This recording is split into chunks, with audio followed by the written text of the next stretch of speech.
오늘 신년 말씀 여시 두 번째 날 우리가 같이 말씀을 나눌 텐데 먼저 우리 가족 사진을 조금 소개를 해드리려고 합니다. 아마 저희 아버님의 마지막 생신 잔치였던 것 같아요. 그래서 대구에 있는 우리 형제들이 이 7남매가 다 모이기가 참 쉽지 않습니다. 누가 찍었냐? 제가 찍었으니까 없죠. 7남매가 다 모였는데 밑에 아버님 옆에 앉은 분이 저희 첫째, 그 뒤에가 우리 조아 엄마 둘째, 그 옆에가 셋째, 넷째, 다섯째, 여섯째, 그리고 저희 어머니 이렇게, 그리고 저희 형님 조카들 둘 이렇게 사진을 찍었습니다. 제가 왜 가족 사진을 보여드리냐면 뭐 잘 보이지는 않으시겠지만 저희 아버지에 대한 얘기를 좀 해드리려고 그래요. 저희 아버지는 3대 독자셨대요. 그리고 저희 할아버님이 최자, 공자, 장자 성함을 가지신 최공장 할아버지셨다 그러더라고요. 그런데 4살 때 집을 나가셔. 그러니까 저희 아버지 4살 때 집을 나가셔가지고 한 번도 집에 들어온 적이 없대요. 그래서 뭐 어떻게 된지는 이제 모릅니다. 그러니까 호르머니가 3대 독자를 키웠으니 얼마나 애지중지 키웠겠습니까? 그런데 너무 죄송하지만 저희 아버님이 어머니가 만만하고 너무 사랑한다는 거 아니까 버릇이 하나도 없이 자란 거야. 그래서 17부터 도박, 여자, 술, 담배 이걸 다 했답니다. 그리고 이제 뻑하면 나가서 싸우고, 그러니까 동네에서 골칫거리 중에 골칫거리. 그러다가 저희 어머니랑 이제 결혼을 이제 하려고, 결혼시키면 사람 된다는 말이 옛날에 있잖아요. 19에. 그래서 저희 아버지가 이제 결혼을 하시게 이제 하려고 그러는데 누가 오는 사람이 있어야지. 그 주변에는 없으니까 또 1년이 지나고 1년이 지나고 1년이 지나서 21살 되던 해에 제 아버님이 결혼을 이제 하시게 되는데, 어떻게 결혼을 하냐면 그러니까 매파들이 옛날에 있죠. 중매쟁이들이 있어가지고 저희 아버님의 고향은 김천이고 저희 어머니 고향은 영동이고, 근데 김천하고 영동이 굴로 하나 이렇게 연결이 돼 있어요. 그런데 이제 매파가 왔다 갔다 하다가 저희 아버님을 소개를 하는데, 이 집이 가난하기는 하지만 그래도 창고에 가니까 쌀이 가득히 쌓여 있더라. 내가 직접 봤다. 그때 뭐 사진을 찍을 수 있는 것도 아니고 매파가 말하면 그대로 믿어야 되는 거죠. 그래가지고 영동에 저희 어머님이 11남매의 마지, 저희 어머니는. 그러니까 시집은 이제 보내야 되고 19살에. 그래가지고 이 집 괜찮다. 굶어 죽지는 않겠다라고 해서 서로 얼굴도 안 볼 때잖아요. 그때는 얼굴도 안 보고 그냥 왔다 갔다 해가지고 결혼을 해서 집에 딱 갔더니 창고에 쌀 한 톨이 없더라. 어떻게 된 일인가 나중에 물어봤더니 동네에 있는 부잣집에 사정사정해서 저희 할머니가 쌀을 좀 빌려달라 그래가지고 쌓아놓고 보여주고 다시 돌려주는 거야. 그러니까 이것은 요즘 말로 하면 사기 결혼이죠. 그래서 저희 어머니가 결혼했는데, 그때는 시집 가면 그냥 거기서 살아야 되잖아요. 돌아가는 게 요즘 같으면 무조건 돌아가죠. 근데 그 집에서 이제 사는데 이게 이제 쉬운 일이 아닌 거죠. 왜냐하면 술주정이 심하고 폭언과 폭력이 항상 집안에 떠나지 않고, 시집 온 첫날부터 계속해서 싸움이 일어나고 폭행이 있으니 그거 어떻게 하겠어요.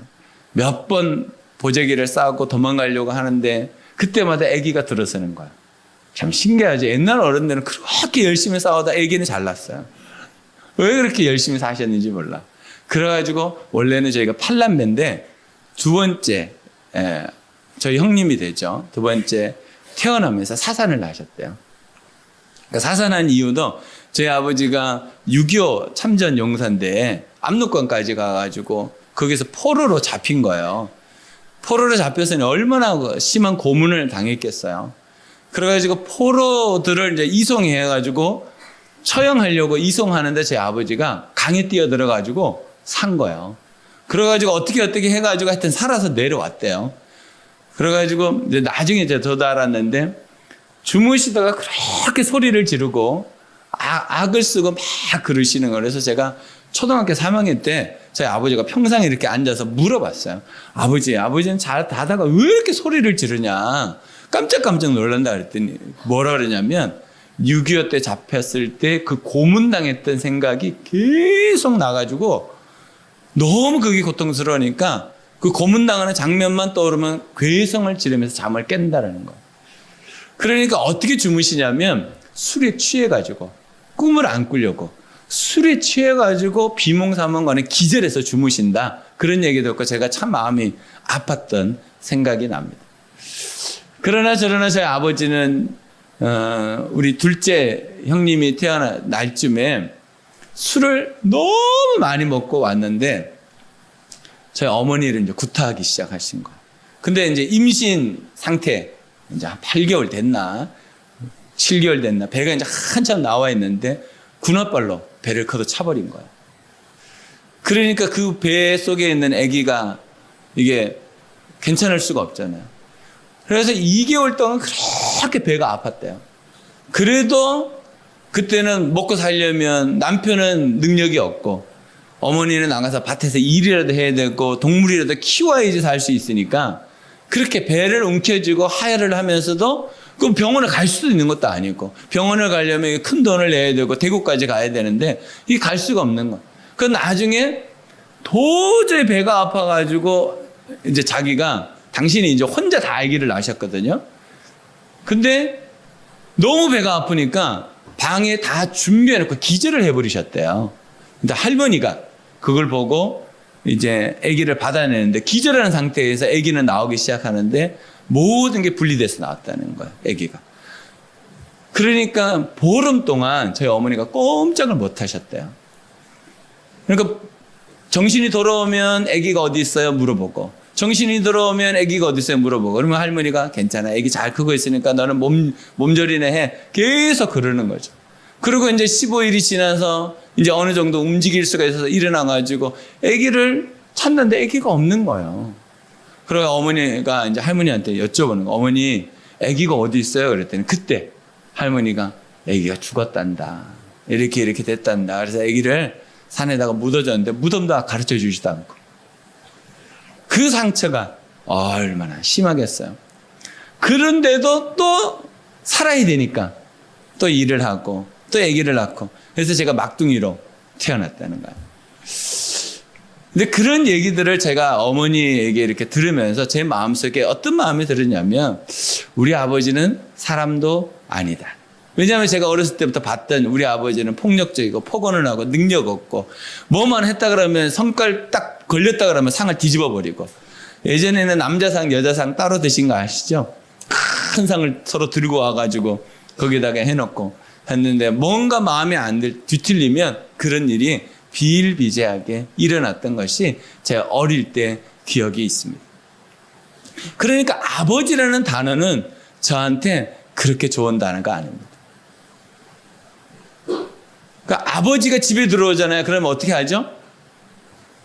집에 있는 식구들이 다 나가요. 아버지만 집에 두고. 왜냐하면 있으면 꼬투리 잡히니까.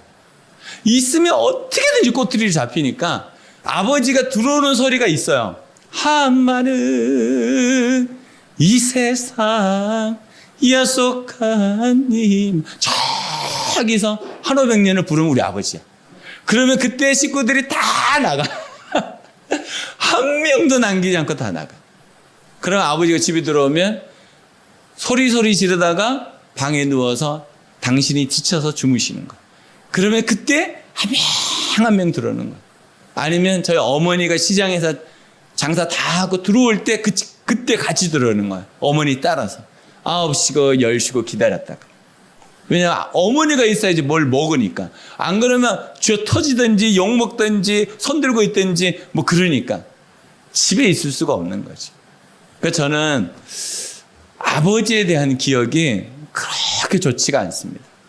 그러니까 아버지 그러면 사람도 아닌 사람이 아버지였어요. 그 당시에 저희 동네 아버지들은요, 절반 정도는 그렇게 사셨습니다. 저희 동네가 좀 독특한 동네이기도 했지만, 그래서 제가 예수님을 믿고 난 다음에 제일 힘들었던 게 뭐였을까요? 아버지 하나님이라고 부르는 단어였습니다.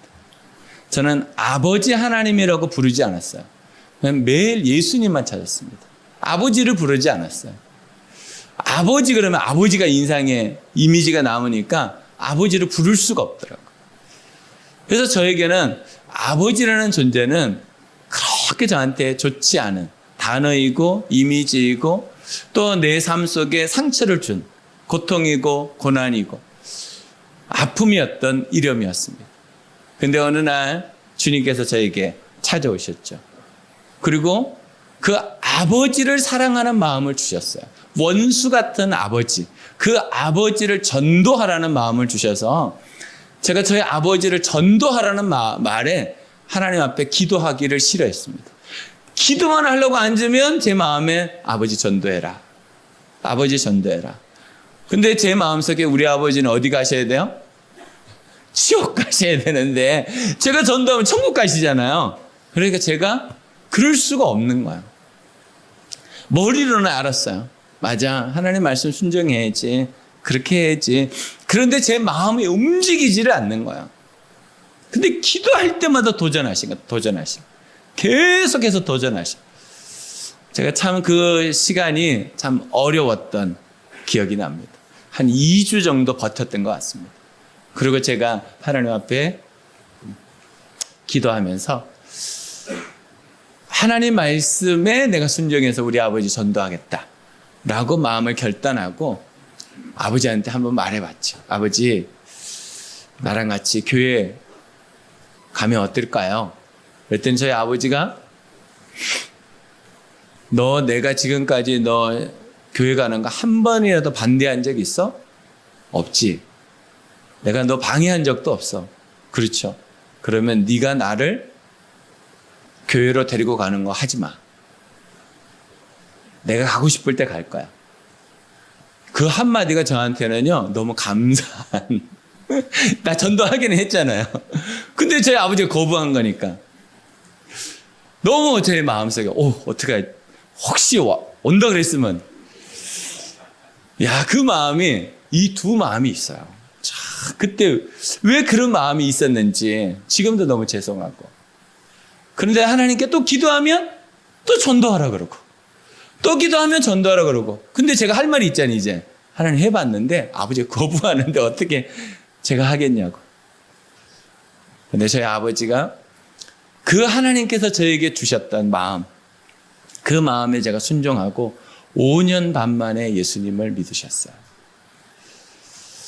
제가 그 마음을 다 잡는데 굉장히 많이 힘들었습니다. 저희 아버지를 마음속에 품는 데는 굉장한 고통이 있었습니다.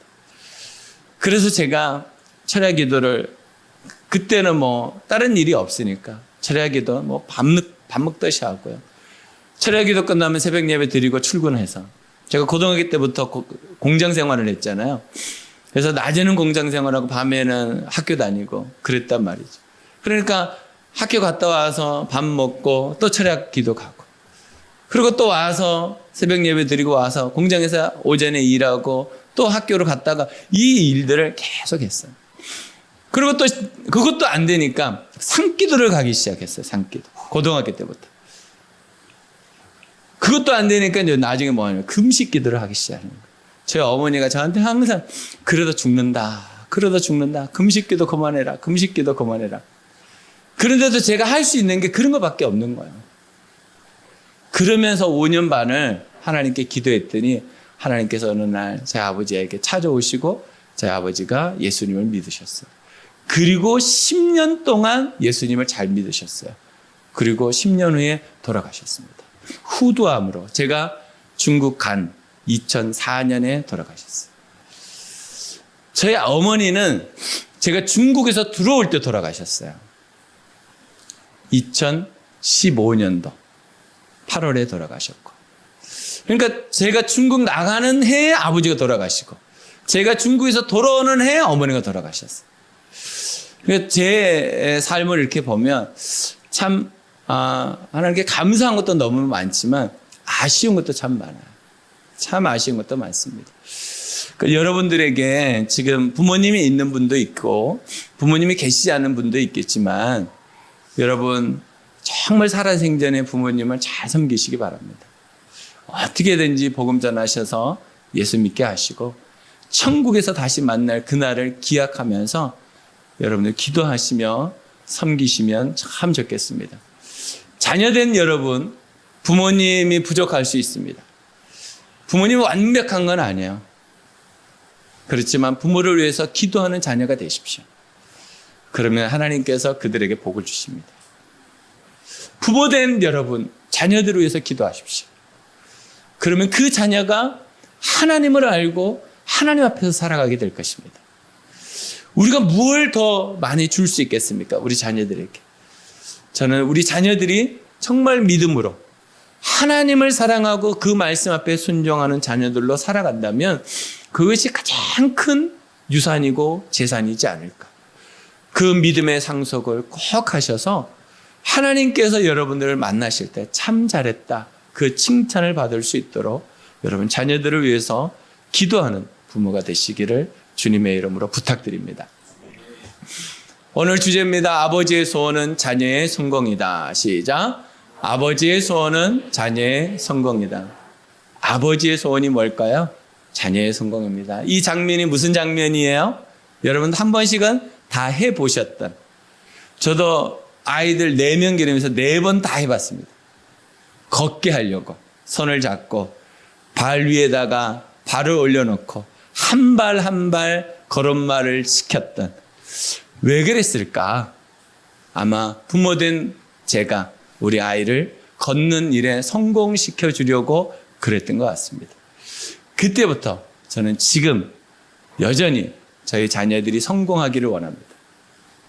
여러분들도 똑같지 않겠습니까? 여러분의 자녀가 성공하기를 원하시잖아요. 그래서 아버지의 소원은 자녀의 성공입니다. 근데 이것이 우리의 마음이 아니라 하나님 아버지의 마음이더라고요.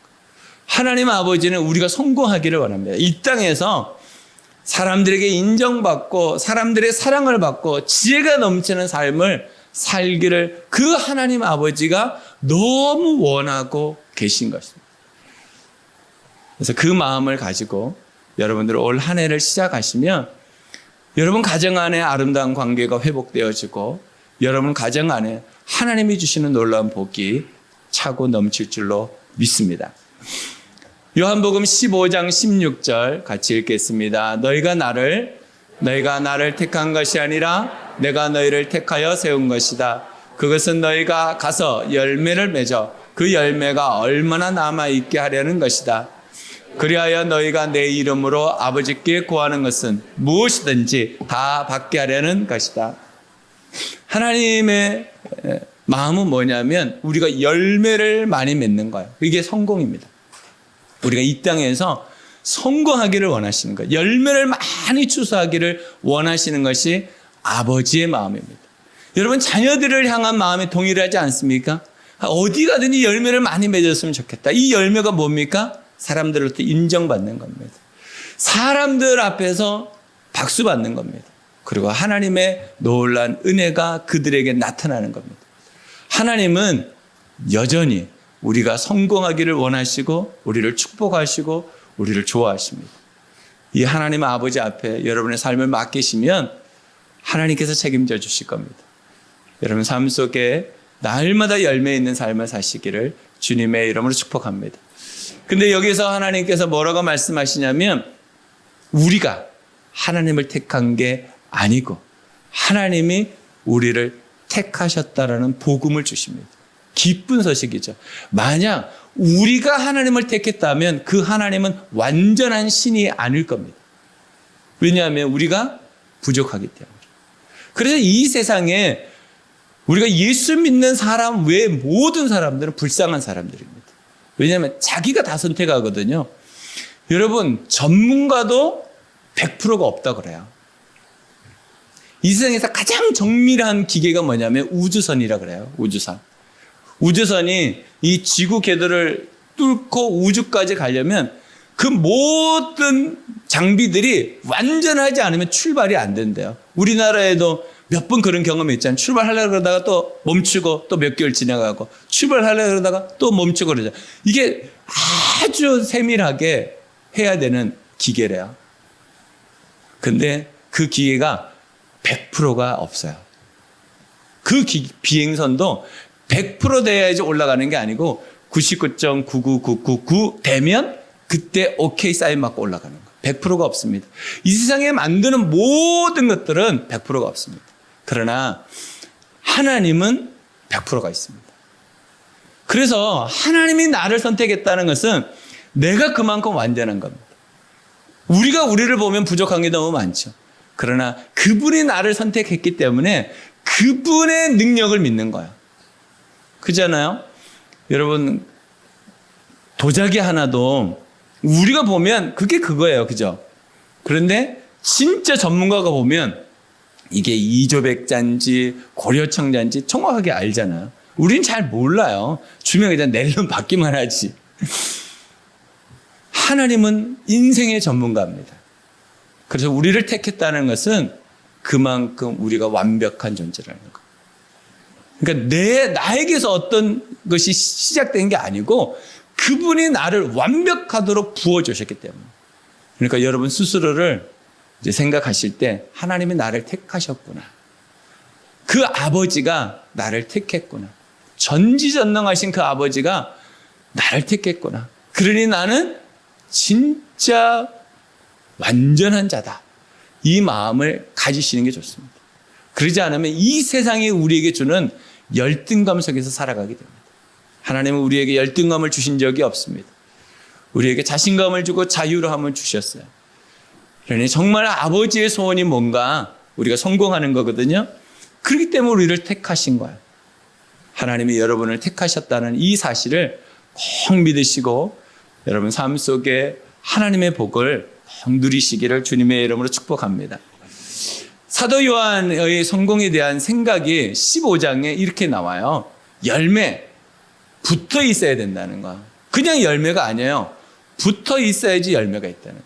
그러니까 여러분 오늘 신년 말씀 잔치 얼마나 일들이 또 많고 또 다른 계획들이 있겠어요. 그런데 그걸 뒤로 하고 여기 오셨다는 것은 붙어 있겠다는 거예요. 여러분 붙어 있으면 열매가 있습니다. 이게 원리예요, 원리. 응답입니다. 내 말 안에 머물러 있어 응답이 있습니다.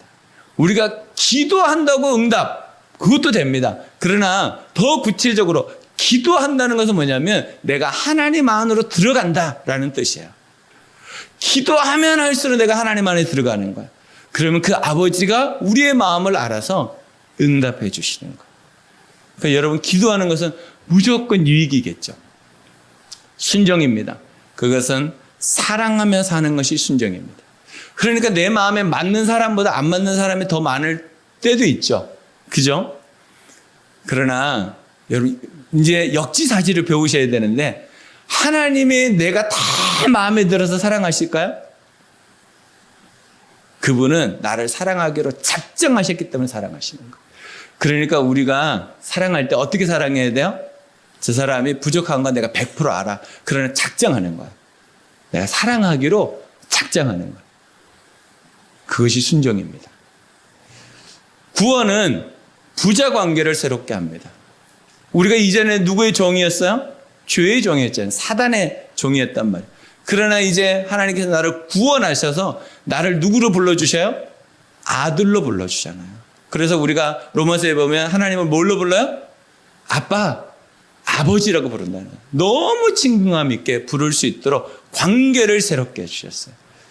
제자는 무엇입니까? 서로 사랑하는 거예요. 서로 사랑.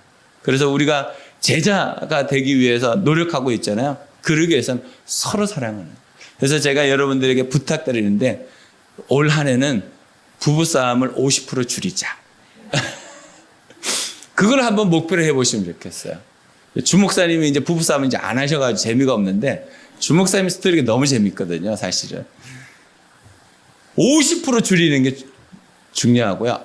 나는 더 줄일 수 있겠다. 그러면 25%까지 한번 더 해보시고, 나 더 줄일 수 있다. 그러면 10%. 내가 10번 중에 한 번만 싸우겠다. 그 마음을 가지시면 좋겠어요. 영 안 싸울 수는 없어요. 저는 싸울까요? 안 싸울까요? 싸우게 생겼잖아요. 싸우게 생긴 게 뭔지는 모르겠지만 저도 싸워요. 왜 안 싸우겠어요? 싸우지. 제가 오늘 집사람이 저한테 해줬던 내가 들으면 화날 이야기다. 그러면서 저한테 해주더라고요. 할까 말까 계속 약 올리면서 얘기하는데 그런 얘기를 해요. 하지 말래요. 근데 이왕 얘기가 나왔으니까. 그러니까 집사람이 아팠으면 좋겠대요. 그래서 왜? 그랬더니 아프면 주일날 안 가잖아. 그래서 그 주일날 안 가는 게 주일날 안 가면 내가 반주 안 해도 되니까 아팠으면 좋겠다. 그런 얘기를 해요. 그래서 내가 주야. 그래서 내가 안 아플 것 같다고 내가 얘기했는데 그냥 본인이 그냥 그렇게 얘기했어요. 그러면 집사람은 제가 그런 얘기를 하면 화를 낸다 해서 여러분들이 생각하는 그런 화가 아니고 그냥 잠깐 제가 애기 다루듯이 그냥 얘기하는 것을 하는데 그러면서 내가 당신의 뇌는 참 아름다운 색깔로 있는 것 같다. 그렇게 얘기해. 참 뇌가 다르다. 그런 얘기를 해줬는데 여러분 이런 황당한 얘기를 들을지라도 여러분들이 웃으면서 넘겨줄 수 있으면 참 좋겠어요. 여러분들에게 황당한 일들이 항상 일어나잖아요. 어떻게 저런 생각을 가지고 어떻게 저렇게 할까? 그런 일이 있잖아요. 그럴 때 뇌 색깔이 참 다르구나. 이렇게 생각하고 넘어가 주시면 좋을 것 같아요. 달라요. 그러니까 우리가 어떻게 살아야 돼요? 서로 사랑하면서 사는 거는 내가 작정하는 거야, 작정. 작정해야지 사랑이 되죠. 내가 작정하지 않고 살잖아요. 그럼 사랑이 안 되더라고요. 여러분 작정하시기 바랍니다. 지금 옆에 분들한테 고백하셔야 돼요. 보통 부부가 이렇게 계시니까 내가 사랑하겠습니다. 빨리 고백해 보셔. 사랑하겠습니다. 사랑하겠습니다. 네. 형제 자매들도 우리 또 목장 식구들도 여러분 작정하셔야 돼. 내가 사랑하겠다고 작정하시는 것이 여러분들에게 유익입니다. 그럼 어떻게 살아야 성공할 수 있을까요? 1번. 이번에는 무조건 익은 것 같아요. 감사하며 삽니다. 시작. 감사하며 삽니다. 이제 외우지시라고. 내일은 아니에요.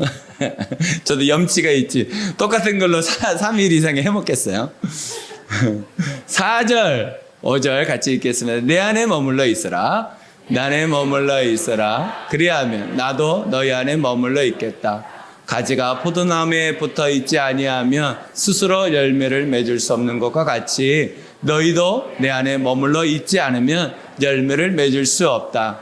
나는 포도나무요 너희는 가지이다. 사람이 내 안에 머물러 있고 내가 그 안에 머물러 있으면 그는 많은 열매를 맺는다. 너희는 나를 떠나서는 아무것도 할 수 없다. 꼭 이것은 무엇과 같으냐면 물고기가 어디를 떠나면 죽어요? 물을 떠나면 그냥 죽는 게 아니고요. 고통스럽게 죽습니다. 나무는 어디를 떠나면 죽을까요? 땅을 떠나서 올라오면 그 나무가 여러분 소리가 있다는 거 아십니까? 나무 과학자들이 그걸 밝혀냈잖아요. 나무를 땅에서 딱 띄어냈더니 그 다음부터 나무가 소리가 달라지는 고통스러운 소리가 있다는 고통을 겪다가 죽는데요. 사람이 공기가 없으면 어떻게 될까요? 그냥 죽는 게 아니고요. 고통스럽게 죽습니다. 똑같습니다. 우리가 하나님에게서 떨어져 나가면 그냥 죽는 게 아니고요. 고통스럽게 죽습니다. 그러니까 하나님께서 뭐라고 말씀하셔요? 내 안에 머물러 있으라. 그래야 성공합니다. 모든 것들을 다 가졌다 할지라도 내가 그리스도 예수 안에 하나님 안에 머물러 있지 않으면 가진 만큼 손해고 가진 만큼 고통입니다. 여러분 삶 속에 내가 어떻게 하나님 앞에 머물러 있을 것인가 고민하시는데 한 가지만 하시면 됩니다. 감사하며 살면 됩니다. 감사하며 살면 하나님 안에 머물러 있을 수 있습니다. 근데 감사하지 않으면 나도 모르게 하나님께서 벗어나게 됩니다. 그러니까 여러분 올 한 해 정말 아버지의 소원이 뭐냐? 그 마음이 뭐냐? 우리가 성공하는 거거든요. 그 아버지가 우리에게 부탁하는 거. 내 안에 머물러 있어라. 그게 어떤 삶이냐면 감사하는 삶입니다. 감사하는 삶. 그래서 우리 성도들끼리 목장에서 감사 나눔을 하잖아요. 좀 열심히 하시면 더 유익하겠다 싶습니다. 여러분 최선을 다해서 1.1을 하든지 1.5를 하든지 여러분 열심히 하시면 그것이 내가 하나님 안에 머물러 있는 사람이라는 표라는 것을 여러분 기억하시면 좋겠어요. 여러분들에게 유익하다 그러잖아요. 의학적으로도 그게 유익하다 그러잖아요. 그러니까 여러분 감사를 많이 하시는 것이 하나님 안에 머물러 있는 삶이다. 이것을 꼭 기억하시고 사시기를 주님의 이름으로 축복합니다. 두 번째는 기대하며 삽니다. 시작. 기대하며 삽니다. 10절로 11절입니다. 너희가 내 계명을 지키면 내 사랑 안에 머물러 있을 것이다. 그것은 마치 내가 내 아버지의 계명을 지켜서 그 사랑 안에 머물러 있는 것과 같다. 내가 너희에게 이르는 말은 한 것과 내 기쁨이 너희 안에 있게 하고 또 너희의 기쁨이 넘치게 하라는 것이다. 여기 보면 이렇게 말하죠. 내 계명을 지키면 하나님이 기대하시면 하나님은 우리를 향해서 뭐라고 말하냐면 너희들 이렇게 살면 내가 이거 줄 거야. 그러니까 하나님은 항상 우리에게 뭘 생각하시냐면 기대감을 가져오겠어요. 여러분 부모님이 자녀들을 향해서 기대감을 가지고 있잖아요. 너 이거 이렇게 하면 내가 이렇게 도와줄게. 그냥 막 도와주시면 안 됩니다. 하나님은 항상 우리를 향해서 기대감을 가져오겠어요. 누군가가 여러분들에게 기대감을 가지고 있다는 것처럼 행복한 건 없습니다. 여러분 누군가가 여러분에게 기대감을 가지고 사신다는 걸 알고 계십니까? 누군가에게는 내가 비난을 받고 지적을 받고 못났다고 얘기를 들을 수 있지만 하나님은 항상 우리 편입니다. 그래서 항상 우리를 기대하시고 우리를 도와주십니다. 하나님이 여러분을 기대하시는 것은요, 여러분들이 하나님을 인식하는 순간 깨닫게 됩니다. 아, 하나님은 한 번도 나를 잊지 않으시고, 하나님은 한 번도 나를 거부하지 않으시고, 하나님은 한 번도 나를 밀쳐내지 않으시고, 지금까지 계속 기대하고 계셨군요. 그 마음이 여러분들에게 있으면 참 따뜻해집니다, 마음이. 여러분, 우리가 인생을 살아갈 때 그 인생의 깊이가 깊어지면 깊어질수록 우리가 뭘 느끼냐면, 아, 나를 기대해 주는 사람들이 많다는 걸 아는 거예요. 여러분, 누군가가 여러분들을 전혀 기대하지 않는다. 그거 참 인생 메마른 인생 사는 겁니다. 근데 누군가가 여러분을 기대해 주고, 여러분들을 따뜻하게 맞이해 주고, 여러분들을 위해서 기도하고 있다. 이거는 참 좋은 일입니다. 그럼에도 불구하고 사람들은 내 마음을 모를 수 있습니다. 그러나 하나님은 언제든지 나를 기대하십니다. 항상 기대하십니다. 네가 내 계명을 지키면 그 마음은 진짜 하나님이 자녀에게 하는 말이야. 자녀에게. 너희들이 이렇게 살면 너희들에게 내가 놀라운 은혜를 줄 거야. 하늘의 복을 줄 거야. 라고 하는 말씀입니다. 세 번째입니다. 기도하며 삽니다. 시작. 기도하며 삽니다. 7절입니다. 너희가 내 안에 머물러 있고 내 말이 너희 안에 머물러 있으면 너희가 무엇을 구하든지 다 그대로 이루어질 것이다. 이것이 요한복음 15장에 나오는 모든 본문이거든요. 그런데 여기에서 뭐라고 말하냐면 하나님께서 내 안에 머물러 있고 또 내 말이 너희 안에 머물러 있으면 너희가 무엇을 구하든지 다 그대로 이루어질 거다. 응답에 대한 거잖아요. 그러니까 우리가 어떻게 살아야 되냐면 하나님은 이제 반대로 하나님께 감사하고 하나님을 기대하는 삶을 사는 거. 이게 기도입니다. 하나님께 감사하고 하나님을 기대하는 게 기도입니다. 여러분, 하나님께 감사함이 없으면 기도가 됩니까? 안 됩니다. 참 그게 안 됩니다. 근데 하나님을 기대하면 기도가 됩니다. 그래서 여러분 삶 속에 하나님께 감사, 하나님을 기대, 그러면 기도가 됩니다. 그것이 바로 너희가 내 안에 머물러 있고 내 말이 너희 안에 머물러 있으면 이라는 말입니다.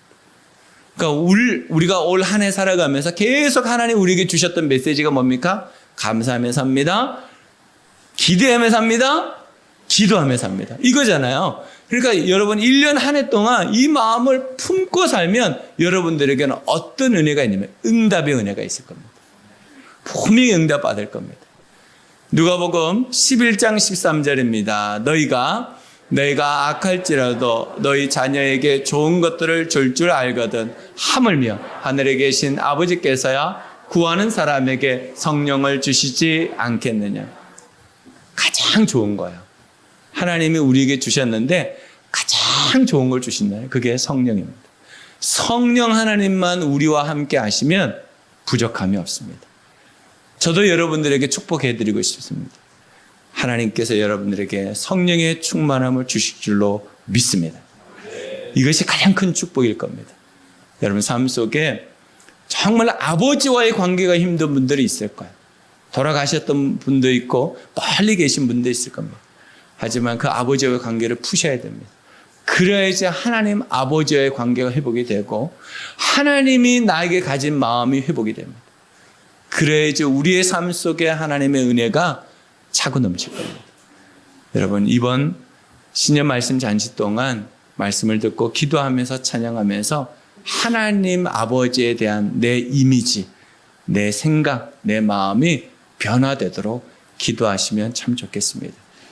눈을 감고 오늘 주신 말씀을 다시 한번 묵상하는 시간을 가지겠습니다.